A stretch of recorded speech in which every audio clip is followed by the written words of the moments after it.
Okay, so today on the podcast, I am talking to Candice Johnson, and she is a Pulp Riot educator. She comes all the way from Minnesota, and she is just the most soft-spoken, lovely person. Like, I could have talked to her all day. I felt like she had, one, so much knowledge, and I loved her story, and two, I just could listen to her all day. I don't know if anyone would say that about me, but I would definitely say it about her. She had such an interesting story, and I really enjoyed the fact that I didn't know her story. Most of the people that I've had on the show so far are friends of mine or people that I've met throughout the industry or that I know of a little bit more. And Candice and I met through some education that we were doing in Melbourne, and I got to find out all her backstory, and she's lived in Chicago and just really kind of traveled and been able to take her career to all these different levels. And she's now working full time as an educator, so no longer in the salon. And I think that's something, when you think about getting into education, sounds great, but that little part of you is like, oh, but would I miss being in the salon? And so she walks us through all of that, how she made the transition, how it all happened, and how she ended up living in Australia. And it's actually quite a cool story. So I really enjoyed this episode. I'm sure you'll find her voice as soothing and calming as I did. So let's just get into the interview with myself and Candice.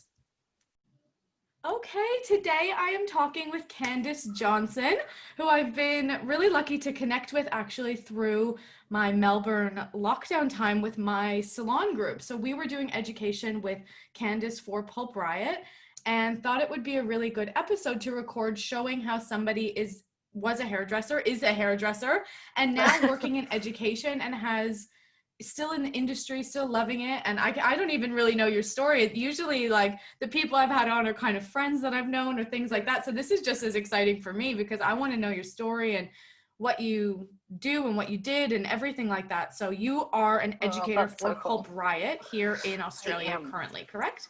Yes, I am. Love it. So let's just dive into the beginning and then we'll get all the way to the end. But how did you initially get into hairdressing? Where are you from? Because you're not from Australia either. I love that I'm getting this like diverse group on my podcast. I'm covering all of the globe, I think. I love that, and that's so cool. And that's actually one of the things I love so much about hairdressing, is that you connect with people from all over the world. Yeah. So that's definitely so cool. I'm so excited to be here. This is my first podcast, so that's really fun as well. So cool. Me too.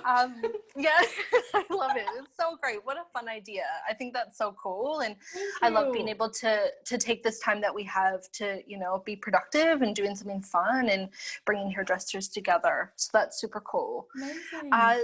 So a little bit about me. So originally I am from Minnesota. So Minnesota. I love anytime I hear that. Do people do that? It's like must be an echo every time you say Minnesota. Does that happen, or am I the only annoying one? No, you are. And I constantly, because it's so funny, my family thinks now I sound so Australian, but every person I meet, the first one, they're like, where are you from? So I am from Minnesota originally. It's right next to Canada, so it also has a slight Canadian sounding accent. Yeah.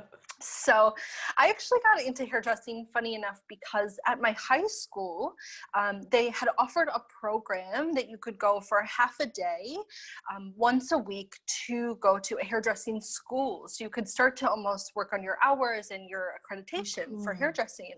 So I started that just kind of as a, maybe, let's see, do I want to go to college? Do I want to do this? And ended up fully loving it. Yeah. Loved hairdressing, and I decided I still wanted to go to an official hair school rather than, that was more of just like a part-time one. I wanted to fully embrace it, fully get into it. So I also had a very adventurous spirit and decided, well, I should probably move to New York if I'm going to do this and just get a little bit crazy. So I wasn't even quite 18, actually. I was 17 and packed up my bags and I moved to New York City. Oh my God. And had you been living at home before that? always at home. I had, never lived alone. I had, never really even grocery shopped alone. I had never done anything. And here I am. Who do we think 17, we are? living in New York, thinking, and I got there and I was like, whoa, what have I just done? But it was by far the best experience I've ever had. It taught me so much. And I was so lucky to get to go to the Aveda Institute there in Soho.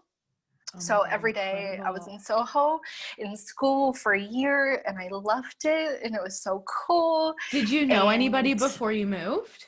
Not even one person. Oh my God. So how did you go about that? Did you just look up hair schools? Were you like, Google hair schools in New York, and then kind of picked where you wanted to go? Or how did that happen? Yeah. I always kind of thought about living in New York. It's like, it's New York. It's cool. It's like the dream. And funny enough, in Minneapolis is actually the head Aveda Institute. It's their main Aveda Institute based in Minneapolis.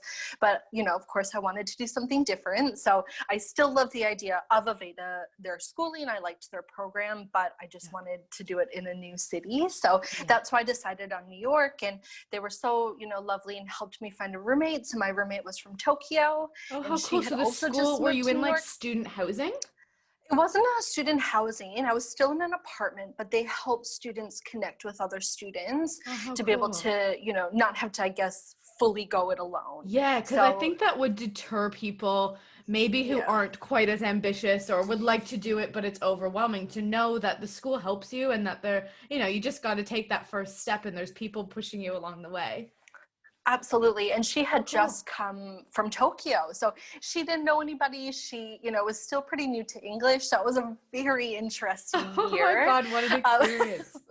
It was so cool. It was so cool. And I loved New York, but at the time it was very expensive to live there, being quite young and, knowing in the States, you have to do quite a big apprenticeship. Yeah. So most of the time it would be, starting a year, if not up to 3 or 4 years. So quite a long, apprenticeship. So I actually had a friend who was living in Chicago and decided that Chicago also sounded like fun. So from New York, I moved to Chicago. So you had completed hair school? Like I had completed hair school.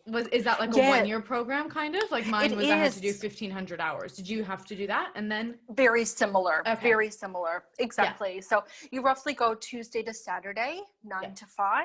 And each state in the US has different hours that they require. Yeah. So depending on per state. But you hadn't worked in a salon yet at this point. It was just not school, worked in a salon. Finished school and you're like, it's time to go to Chicago. I was going to move to Chicago now because my friend was in Chicago and I thought, oh, that sounds like a lot of fun. Never been to Chicago either. I had never been to New York and I was just thinking, okay, well, I guess that's the next place. So finished school and I was really lucky. I had seen, I forget where it was, but an ad, it was many, many years ago at this point. The newspaper. Telegraph. Shows my age. It shows my age, exactly. No way. And I had seen that they were looking for an apprentice or a junior. And so I contacted them and that salon ended up hiring me and I was there for nearly 10 years, which was crazy. So that salon was called Art and Science. Okay. They have multiple locations in Chicago and the people that started that salon, Art and Science, also invented the product American Crew. So the men's hair product. Yeah. And was that something that attracted you there or it wasn't invented at that time yet? No, it was invented. So that's been around for I don't know how old 25 years or something. Yeah, it's been around for ages. Should have done a little research before, Crystal. That's okay. I'll fill you in. Actually, what drew me to them was their training program. So it was really intensive. So obviously I had finished school, but I still felt like I had a lot to learn. Yeah. And in the States, you really do cutting or coloring. It's pretty rare, especially in bigger cities, that you do both. Yeah, so I chose my background.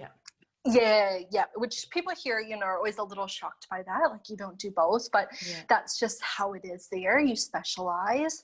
So I ended up doing their color program, and their color program was really intensive. You'd go every single Monday, the entire day, and you'd have to find roughly 4 or 5 models yourself every week. Out on the streets picking them, eh? out on the streets because you didn't have you didn't have Facebook. the Well, internet. I don't remember having Facebook groups or anything. Like, No. now there's like hair and beauty models, whatever. And that's how you'd get your models when I was doing job interviews and stuff. But we used to go down to the food court in the mall and pick out like, oh, how offensive. Your hair looks shit. Do you want to come in and be my model? Though, but you had no choice. Like, you had to get it done. And I had found a sneaky way, which really worked well, is I would stand in the supermarket aisle, and when people were going to get the hair color boxes, I would go, instead of getting those hair color boxes, how about you come to the salon and I'm doing my training program, they'll have a supervisor. And honestly, I got like lists and lists of people that way. I would just hover around that is genius. That's going to be like flashing lights on your advert for this podcast. It was so silly, but you had to, and if you missed, I want to say if it was more than 3 models in that program, they wouldn't let you continue. So you couldn't mess it up. So you had to do it.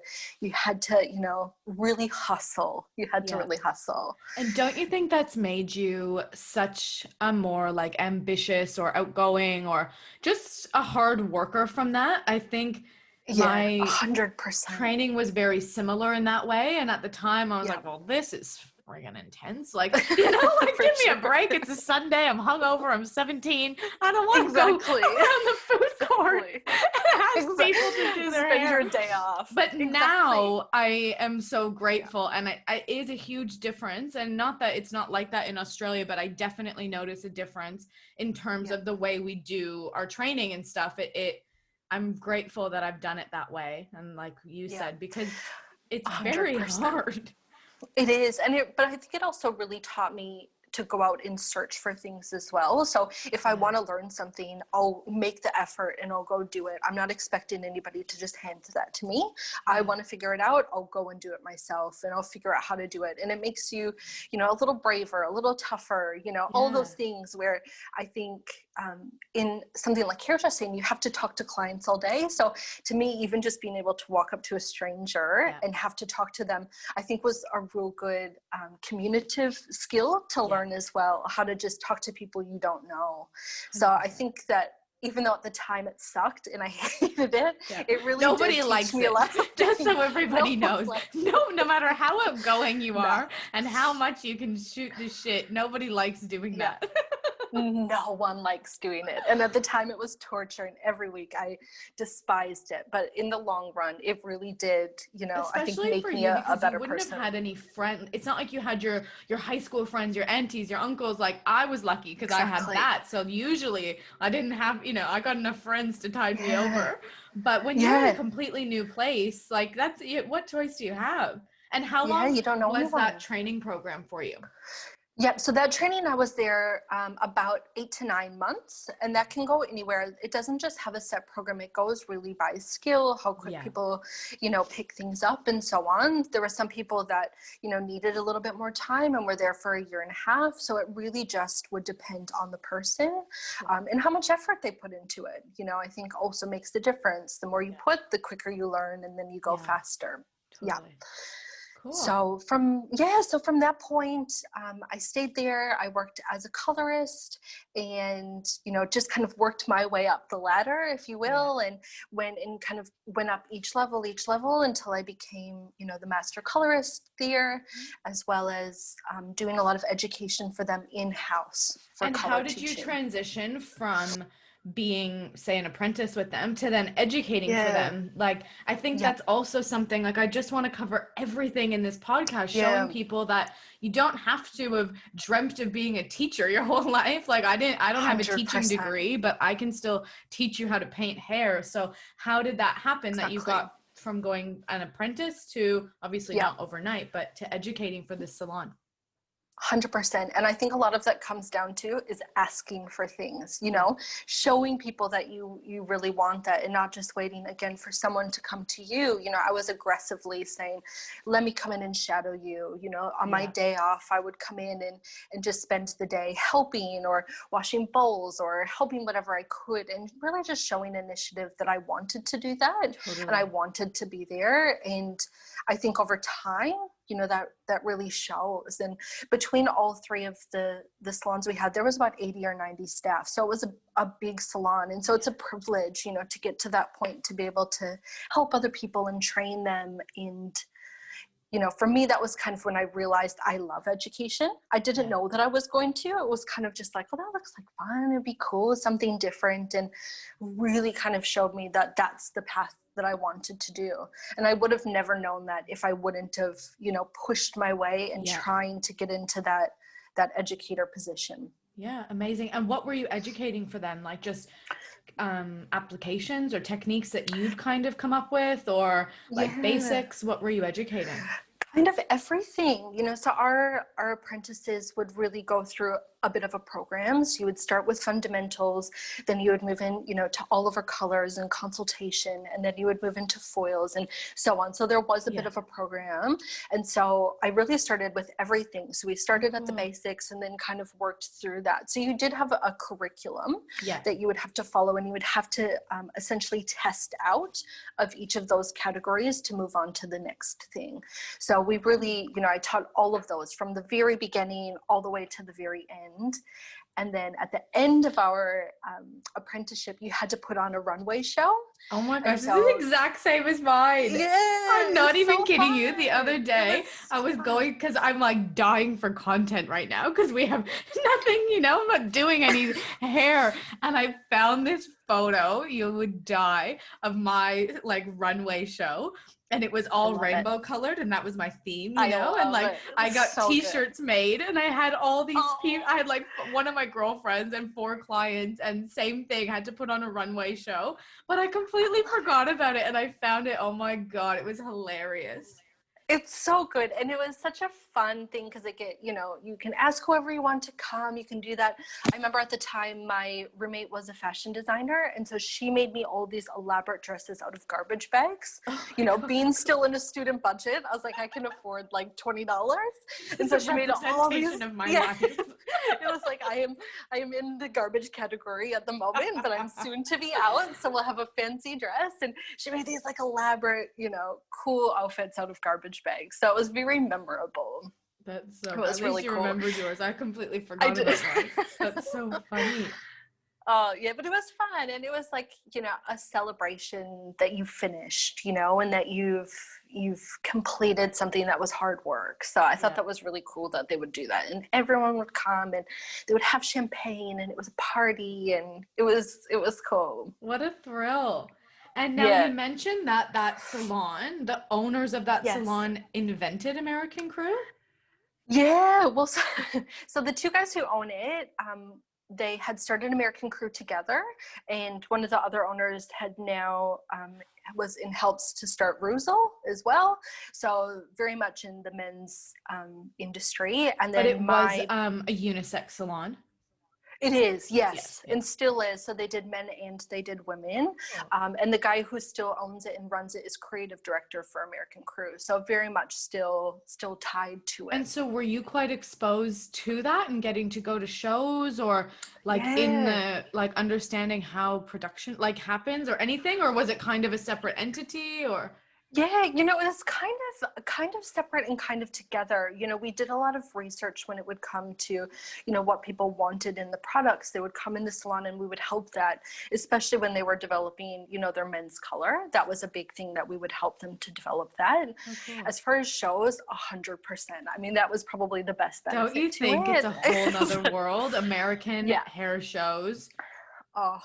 And imagine it for a men's brand. And so you would go and help, and there would just be like 20 half-naked guys around, and you'd just be styling their hair. And it was That's always the best part, eh? Going to the, it's not just like hair shows, then there's all the barber parts too, and you get to go watch the American Crew show, and it's like you're drooling. I'm like salivating now, It was, and that was really the most fun part, because we were so lucky. We'd get to go backstage, and we would just hang out with them. And I was a colorist, so I wasn't doing any of the haircuts, but we would always be there to help with the goodie bags, and hang out if the guys needed any help backstage. And it was really fun.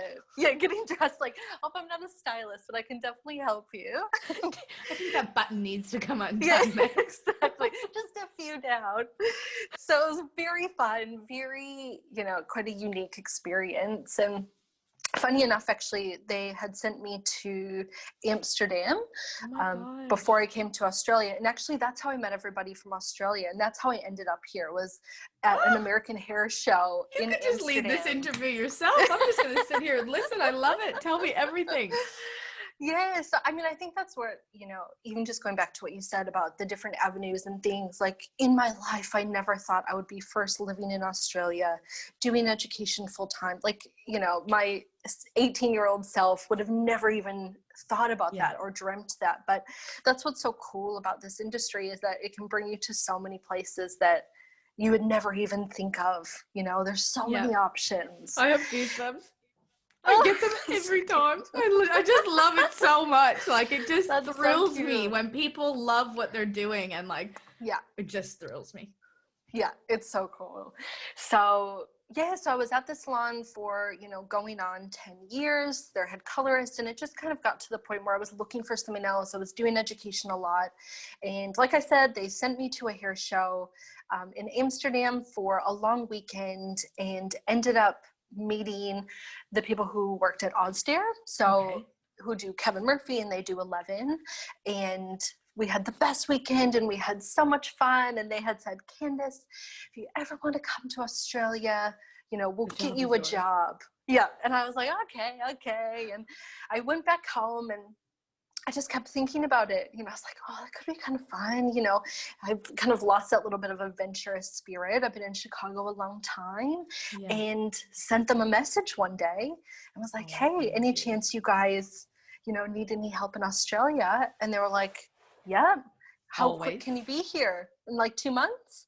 So I decided, let's do it. And I sold everything that I had, and I packed up a couple of suitcases and moved to Melbourne. I'd never been before. I didn't even really know what my job was going to be. and I just was that a little bit of like a bad thing, that it's like they sent you to this show and then you mingled and then you left, or it was understandable? Like, I think understandable, they all know each other, and it's, it's a small industry, and I think work was so happy for me. I had been there a long time, and they're still some of my best friends. And, I think that if you find the right place, they want you to do well. They want you to succeed. And people understand too, when you're ambitious, and they would know that you moving to New York, to Chicago, to like that would be amazing. So you came to Melbourne right away? I came to Melbourne. I had never been to Australia, and I bought all these swimsuits thinking, oh my gosh, I'm moving to Australia. I'm going to be like at the beach, and I'm going to be, I came into all summer clothes, and I moved here. I want to say it was like July or August. So dead of winter here. Because to us that's summer, and we're like, oh, July. Dead of winter. And I just remember being shocked. I remember being shocked that I was so cold, and it was windy, and it was raining, and I was just thinking, I thought I was moving to like Bondi Beach in my head. That's what I had thought. But to be honest, ended up loving Melbourne.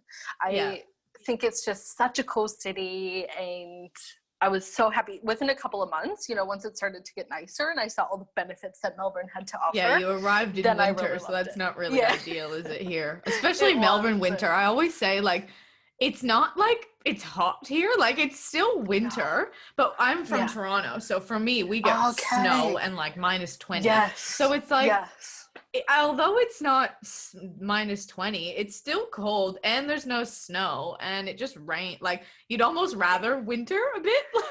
Who would have thought you'd ever say that? But the houses aren't that insulated, so you feel it that little bit more as well. God.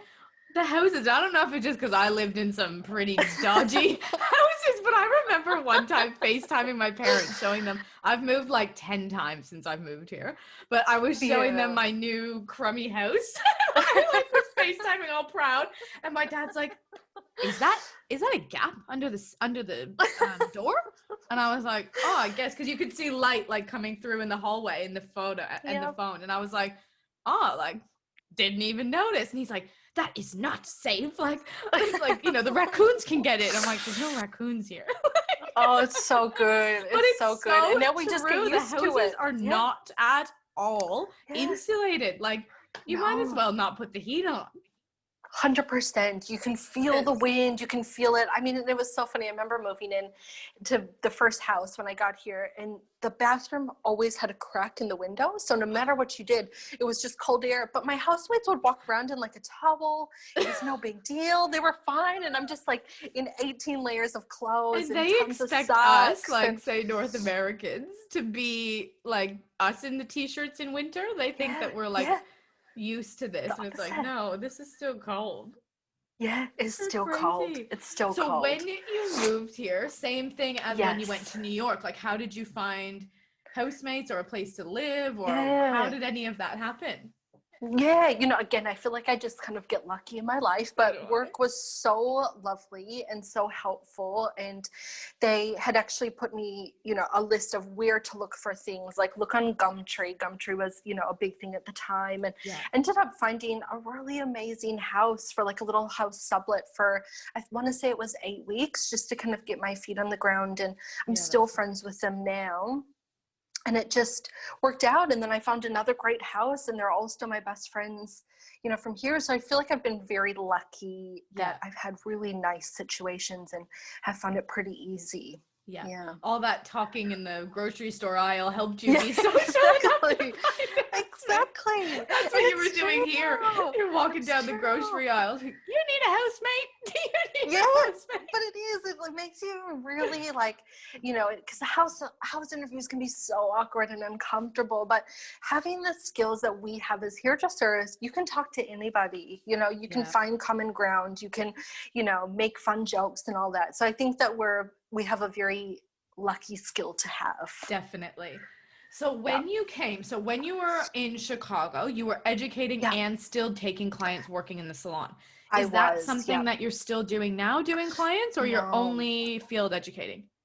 I'm only field educating. So actually, since I've been here, I've always done education. So I still have a couple of handful of friend clients that I can't seem to get rid of. But we try sometimes. I'm like, come on, there's great salons, but they just want to keep coming. But now I just do education. And my job, you know, for the most part is 9 to 5, Monday to Friday, and then Saturdays and Sundays off, you know. So because that's a huge deterrent, I think. Or I probably don't mind it so much now, but when I was 19, 20, 21, 26, 27, going out every night, still every night going to the bar. It is a big thing that I remember thinking, like, I don't want to, and I love doing hair. Like, you know, I seriously love it. So never mind someone who doesn't fully love it. That I saw that as being something like, how am I going to do this forever when I've missed so many things working Saturdays, or then later thinking about maybe kids or things like that. Like, but then being like, but I don't have another skill. Like, I didn't go to university. I didn't have a plan B. I always wanted to do this. But then you feel like, oh, well, I couldn't work for a color brand because I don't have a university degree in sales or marketing or anything. So I think it's really important for people to hear from people like you who were a hairdresser, are a hairdresser, and now have that 9 to 5, but still get to be in the beauty industry, talking to people, going into salons and doing that. So when you moved here, did you know that you weren't going to be working in the salon at all? And like, were you ready to give that up? I did, but kind of in my mind when I came here, if I'm being honest, I thought it would be like a year or two, and then I would go back home and go back to the salon. You know, like in my head, that's what I had envisioned. And because I had never done education full time, I wasn't quite sure if I was going to even like it. You know, it's very different. You know, you're used to being around the same people all the time, and your normal clients. You know, it's very different from that. But I ended up first loving Australia, and second loving this job. Almost, I would say, equal to, sometimes if not more, you know, than hairdressing, purely because I get to talk to hairdressers all day. You know, rather than clients, you know, where you would sit and you talk to your clients all day, I do that with hairdressers. So it's things that you already have, you know, common ground together that you love, and you have a passion for. So what were you educating then? Was that seems like it was for a product company, is that correct? Not so much like color? So it was so I worked for Osdare, and at the time they had distribution rights to Revlon Professional. Okay. So I worked teaching color, so 2 salons I worked for them for about 5 years. So for quite a while, I worked for them. And then from that point, I did a little stint at another company, and then I went to Kevin Murphy when they had launched their color and was the national manager for them. And then so that was these really are the fun. titles that I think when you're young and in your apprenticeship, or and you have people coming in to educate you in the salon, you hear that and you're like, oh, national manager, like and it is a fancy title, like it is a fancy title. You think that as a hairdresser you can't have that title because you're just a hairdresser, and you are not just a hairdresser. And that's like the last thing from the truth, and it's such a cool job as well, these sort of things, because you get to travel. I feel like I always joke that I've seen more of Australia than most Australians, because I've been able to go, to Queensland or Western Australia, or go, to Sydney or Tasmania. I get to go and see everything and meet so many different people. So it doesn't mean that if you're a hairdresser, you're stuck in the one spot on the floor. There's so many avenues as well that can take you different places. Makes me so happy. Yeah. It seriously does. It gives me such joy. Oh, that's so cool. And so now you are educating for Pulp Riot, which is so cool. I remember seeing Pulp Riot at the Behind the Chair show. I feel like this is like, I end up talking about this stinking Behind the Chair show every time. But it's seriously like, it's just blown my mind. But the Pulp Riot stuff was like, and Butterfly Loft, like all this stuff was like so cool. Like to me, I thought that was like cool. And then they're so cool. Yeah, like it still is. I didn't only think it then. It still is really cool. But it is. I love the packaging. I love everything. And so how did that happen, that because it's a creative color? Am I wrong? It is. Well, I guess yes and no. I think it used to be. Okay, cool. It used to be really just, the semi-permanents, the vivid colors, but now they've actually launched a demi-permanent hybrid range, and soon to be launched a new acid-based no-lift demi. So it's really kind of completed out the portfolio. So I had kind of just stumbled upon that. I think, I knew about Pulp Riot, and I knew about Rogue Beauty as well. And I've always loved Rogue Beauty, and they have, Arnco, and they have Orbe. And I know that I personally like working for more smaller, more boutique style companies. That's just kind of what I've learned over the years. And when this opportunity came up to do education for Pulp Riot, the things that really drew me to the companies, both Rogue and Pulp Riot. I know Rogue first quite well as well, so I know exactly what you're talking about and who you're talking about. They're just the best. You really need to find the right place for you. Some people like those really big, more corporate type companies. I love that the community part of it. And I think that's what drew me to Pulp Riot and to Rogue Beauty, is that it feels really personal. They like to connect with everybody. They're all about, sharing things and let's work together.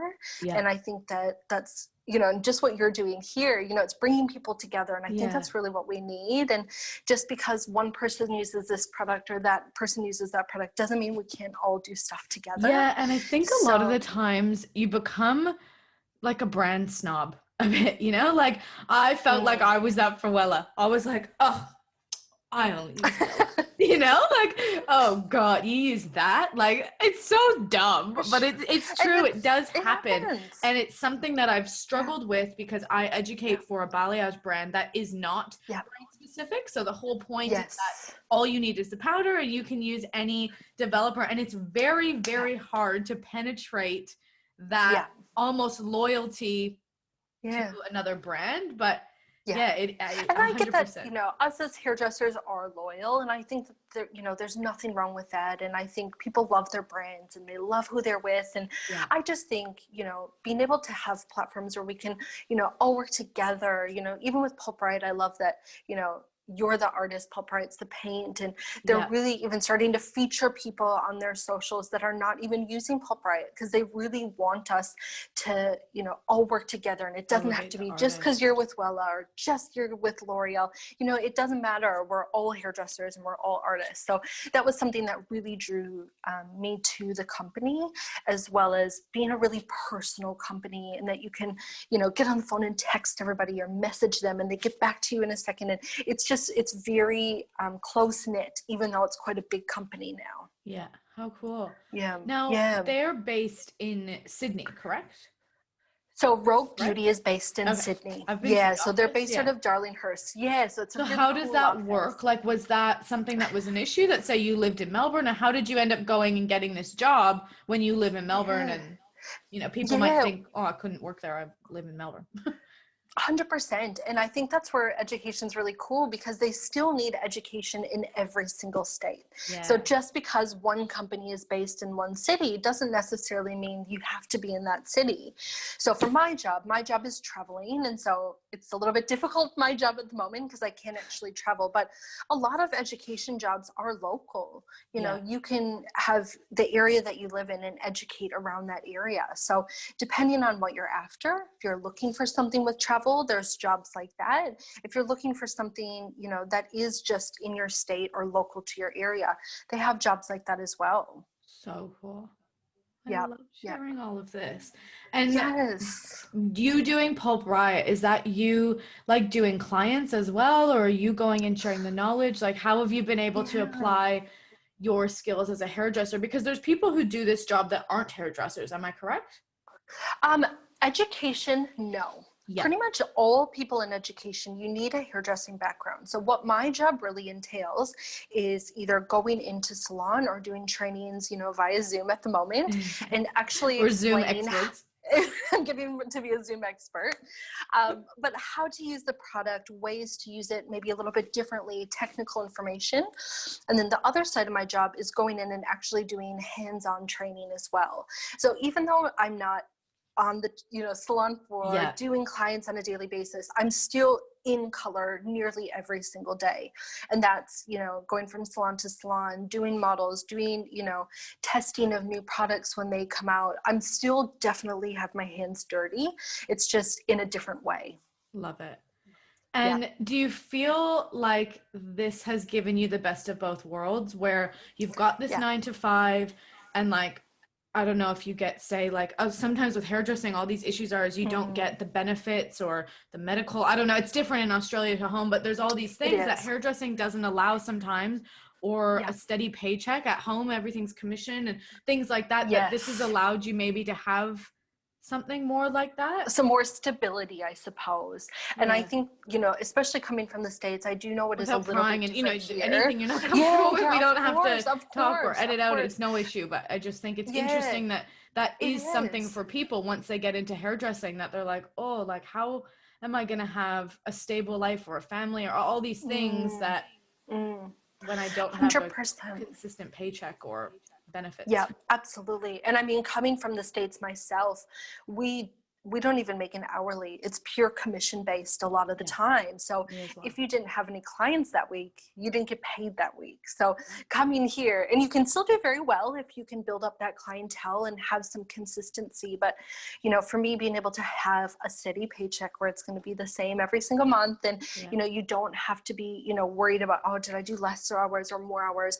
That is the thing, that it does give and take. But I think being able to have stability, that was a huge thing, I think, with this job, for sure. And especially moving a lot too. Like, I know you've been here quite a while now, but those things are expensive that people don't fully consider. Like, when you're not situated, you are paying rent, you've got to buy towels and bedding and all these things all over every time you move, kind of, that absolutely it is hard. And Australia is a very expensive place, but worth it. But it is, of course, you know, all these things that it does make a difference having that stability and being able to have the 9 to 5. Do you just love that aspect? Yeah. And, you know, I think what's interesting is it's very different. You know, I guess my normal daily life is more, you know, emails, driving. You know, that was something that I never really thought of. And On now, the I other mean, side of the obviously road. not COVID. And on the other side of the road, I mean, that was a skill in itself that took many months to work out. But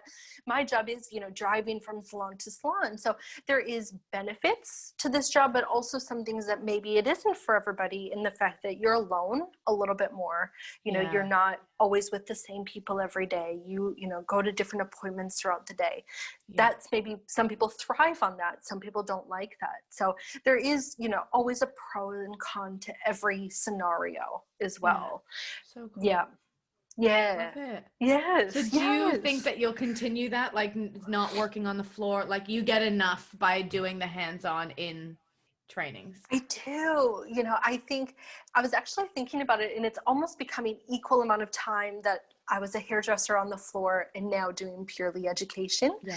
So it's quite funny. I'm kind of at that middle point, but I do think, for me personally, education's a little bit more rewarding. Yeah. And there's nothing better that when, you know, you're training an apprentice and you're in the salon and they finally get it, you know, and it just has that That like, aha moment. oh, I finally just got that. Or, you know, someone's been trying to learn balayage and you give them a new technique and it makes it easier for them. And, you know, for me, those things are priceless. And Yeah. I love that when the clients are happy as well, but there's just something special for me That's that, beautiful. that And when I that can will, help someone. that's what will set you apart as an educator, and why Mm. people will want you and enjoy Mm-hmm. your company. I mean, you're very easy to talk to and soft and lovely, and you know, Oh, like that's very sweet. people would Thank you. enjoy having that. So I think that's Yeah. really cool.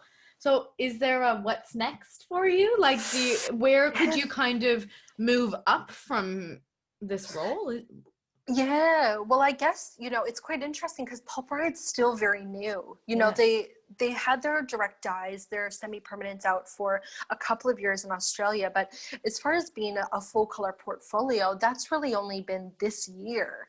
So for me, that will be like really launching that out into Australia, and then eventually getting a team of educators. I mean, the thing is, the more you grow, the more you need educators. And so ideally, you know, I move up into something more of a either manager or national role, and then you have people in their, you know, states and their areas doing education, what I do now. So that's the thing, that there's always, the bigger the company gets, the more education jobs that are available. How exciting to nurture that kind of Yeah. from the ground up a bit and be a part of Yeah. it. Yeah. It's Yeah. really exciting. It's fun. You know, I love that. I love working with brands that I truly believe in and that I really love, and companies that I love as well, and being able to you know, help hairdressers as Yeah. well at the It's same important that time. it's genuine, because I think hairdressers are Mhm. very to the point. Like, if Yes. we're spoiled for choice in options that we Yes. have, and if you don't know Yeah. your shit, you're gonna get called out on it. Like, you know, Yeah. people aren't going 100%. to listen. And I think it is really Yeah. important, and I love that you have this extensive background in education, because it Mm. makes me value your education so much more Oh, too, because you are a hairdresser, and that makes a difference, I think, as 100%. a being a student, say. Yeah. And I think that it's super important as a educator that you understand hairdressing. I mean, you need to be able to talk the same language, and we all have the same struggles and we all want to learn the same things. So being able to, you know, talk one-on-one and not me above you, I think that that's Yeah. probably the biggest thing that I've seen educators where they're, you know, oh, this is me, and have a big ego. And I think as an educator, it needs to be the opposite. You know, you Yeah. need to be there helping, and it's not about me, it's about me, you know, giving you the tools for you to succeed. So Yeah. that's really important to me. That's so cool. Well, I have loved this chat. Oh, me And I just, like, too. this is my first one that I kind of didn't know. I've really enjoyed actually getting the background from some of my friends, because even from them, Yeah. I was like, I didn't know that you did graphic design or whatever, but I've really enjoyed this. And it's just exactly what I'm trying to do, is to show that, you know, maybe you don't want to be an international platform artist, but you can still do something else besides working behind the chair, and it doesn't mean that you aren't as passionate about hairdressing. I think that's sometimes what it is. You feel like, oh, like I've talked about becoming a hairdresser my whole life, and now I'm in it, and I'm like, Yeah. oh, it might not be what I want to do, but I love the industry, and there's no Yeah. failure and there's no harm in changing it up, but it's the more you know, you find what avenue is right for you. And this is what you've done, and you're loving it and having this amazing life that you've been able to travel and move and create a life for yourself. Yeah, thanks. And I think that this is such a great platform because you're right. There's so many avenues and so many things that my, little 17, 18-year-old self would never have dreamed of. And now, being able to travel the world and, make friends all over the place and, have a really, great career and steady pay and all of those things, you can definitely achieve it 100%.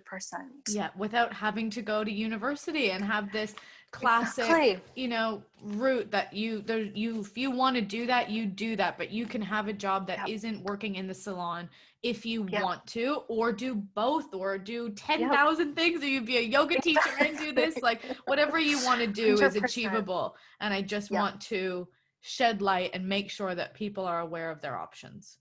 Yeah. Absolutely. Good on you. I love that. Thank you. Well, I'm so excited to keep working with you with Pulp and all of that. I really enjoyed the education the other day, so I can vouch. Good educator.